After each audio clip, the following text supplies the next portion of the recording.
Hi, my name's Luke Norman. I'm the Executive Chairman at Gold Corp. Gold Corp, we're currently developing a gold and copper porphyry just outside of Cheyenne, Wyoming. Luke, good to see you, sir. I was lucky enough to go and do a site visit after the Colorado Springs show about a month or so ago.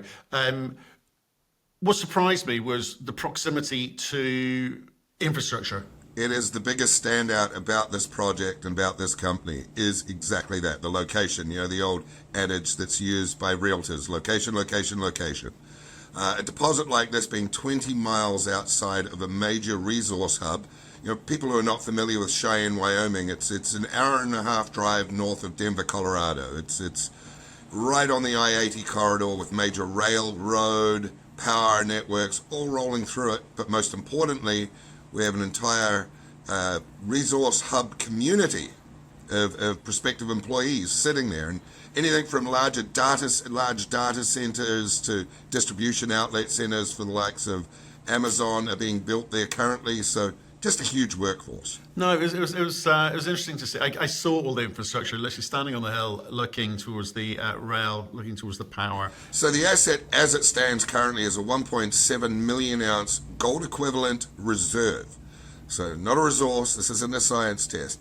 But that reserve is constrained purely by the amount of drilling we were prepared to undertake at the time. We didn't want to actually expend too much resource chasing ounces to depth and laterally, when the next focus after we establish a reserve was to actually get permits. So something I failed in the property description to mention is we are a fully permitted shovel-ready project. So what that means is this 1.7 million ounces of reserve is ready to be mined, to be harvested. So we're just doing the final touches, of course, on a definitive feasibility, but the economics on the thing are outstanding, remarkable. You've got about an 80% gold economic, 20% copper economics right now, just because, of course, the gold price has surged so high. But ultimately, we're looking at, from our last study, our last report, about a $940 all-in sustaining cost, and using a baseline of around $2,400 gold at the time. Right, and so the targeted annual production of what? Oh, of course, sorry, 110,000 ounces of targeted annual production. That's a 10-year mine life currently under, again, that reserve, but we see a lot of upside to the resources extending below that reserve pit. Okay, now obviously in a market, like say gold's on a tear, well over $4,000 at the moment. Money does seem available for those who can show that there's a near-term revenue opportunity here. So where are you? I know you're working through the DFS, but where are you with conversations?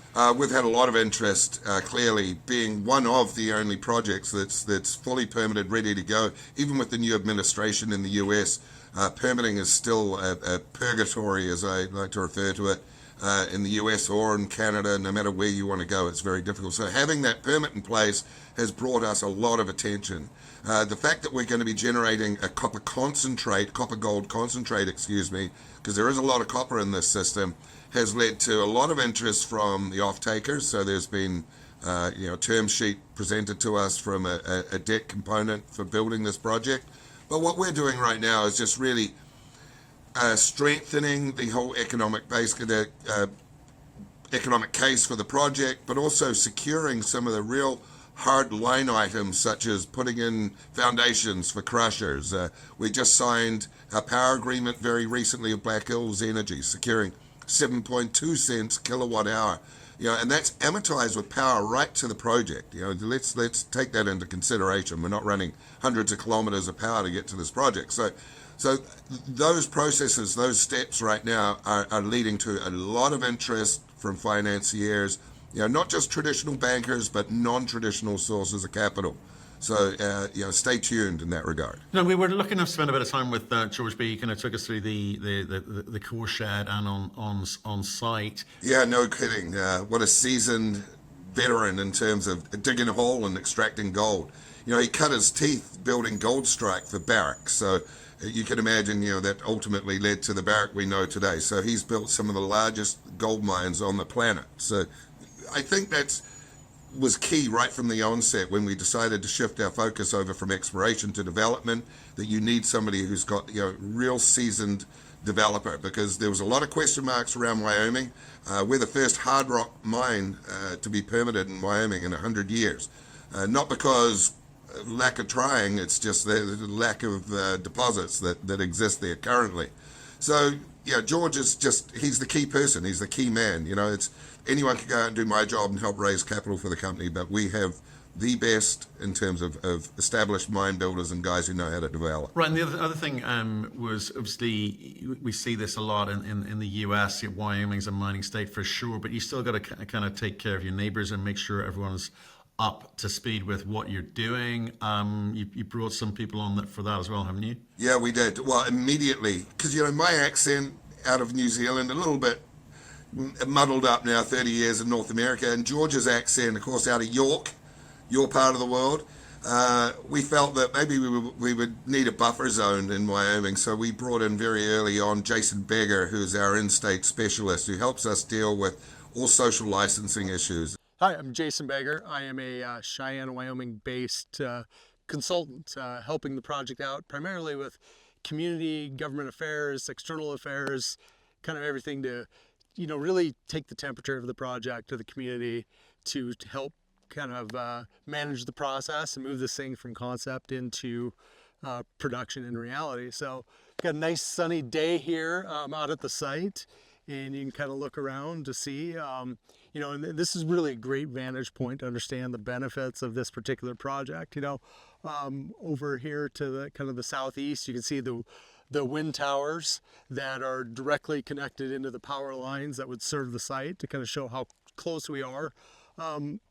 Immediately behind me, about 4 miles behind me, is the Union Pacific rail line.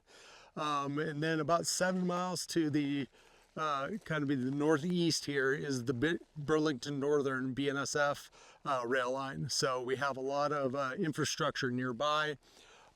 Directly in front of me, kind of over this hill, is our water supply, the Crystal Reservoir. So we're kind of in the middle of everything that we need to do to make this project a reality. And the best thing is we're only about 20 minutes from town. If you kind of look straight off to the east there, you can grab a cup of coffee, get out to the site, and coffee's still warm. So really ideally positioned. Another thing you may notice behind me is you don't see a lot of houses. You see some houses kind of at a distance, but the benefit of that is the prevailing winds are kind of in my face going that way. So when the wind does blow and we do have weather, any of the noise from the site and any potential dust is moving away from, where people live and recreate and those types of things. So, a really important part of this project is that community local buy-in, that social capital, that license to operate.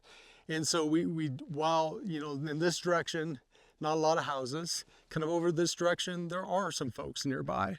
And so it was really important to meet with them often, regularly, early, to understand their concerns, the things that we can do to make this thing work. Understand that, hey, a lot of their concerns weren't necessarily with a mine itself. It was our water. If you're going to make a pit, you're going to be doing things, what could that do to our water wells? And so the extensive hydrology that was done and drilling that was done to demonstrate that it's not going to impact them at all, people were honestly really okay with it. So as we went through the permitting process, there were 5 major permits what we needed. Our industrial siting permit, our land quality permit, air, water, and then county planning. And all of them have a public comment period. You've got to do some open houses to do those things. And through the groundwork that we had done prior to those permit meetings, what we found is really minimal public opposition. And I wouldn't even say we had opposition. We had a couple of people raise some various concerns about various aspects, but they were more technical in nature. Like, for example, what's going to happen to our water, or what about dust or noise? Those are solvable engineering challenges, not as any sort of physical or philosophical opposition to mining. And That's for a lot of reasons. One is Wyoming is a natural resource state. The vast majority of tax revenue does come from, coal mining, trona, oil and gas, those types of things. So while hard rock mining is new or newer to this generation, it's been many decades since the state has had a hard rock mine. People are generally understanding of industry and those types of things, and they're just really demanding that it's done right in the right way. And so, George and Kevin and the technical team, with their experience, were really able to come in and provide some reassurance about best practices and, hey, we've done this, and these are the types of things that you do. And so by the time that we got to the permitting phase, people were pretty comfortable. And then another two big aspects of the fact that, there isn't any leaching and there is no tailings dam. You took the two biggest hot button issues that really sort of riles up the NGOs and the general public, to the point where people are like, well, this is just kind of a quarry with some back end processing.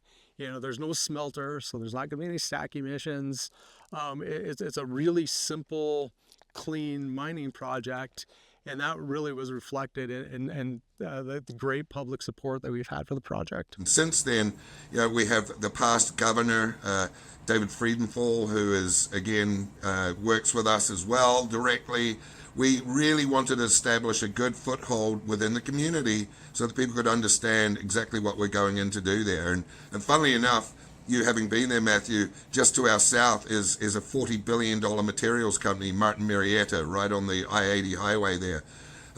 It's the exact same mining method, essentially. They're going in, it's an open pit, and they're harvesting, granodiorite and just selling it as aggregate into the Colorado Basin and out to California and the Western Seaboard. Well, ours is not much different, other than we run it through, we crush ours and grind ours down a lot finer, and we run it through a recovery plant to get those metals out. But there's no smokestacks or any of that. So we needed the community to understand that it's not a heavily impactful type of mining. We're coming in, we're essentially establishing a quarry, and we're moving materials off site to be smelted. Because it was a previous producing site. Yeah. Well, exactly. A previously producing site, as in it did produce copper and gold some 100 years ago, was of course discovered when they were running rail east-west. So the deposit itself, it's part of an old mining district called the Silver Crown Mining District, and Hecla were in there 110 years ago mining copper and gold ores. Of course, they stole the richest of richest grades back then, because the demand was not as great as it is these days, and it was a very plentiful kind of source of running rail and finding discoveries. So. Well, I think, like say, maybe we can get together and get a little bit more technical with George and maybe some of his team next time round.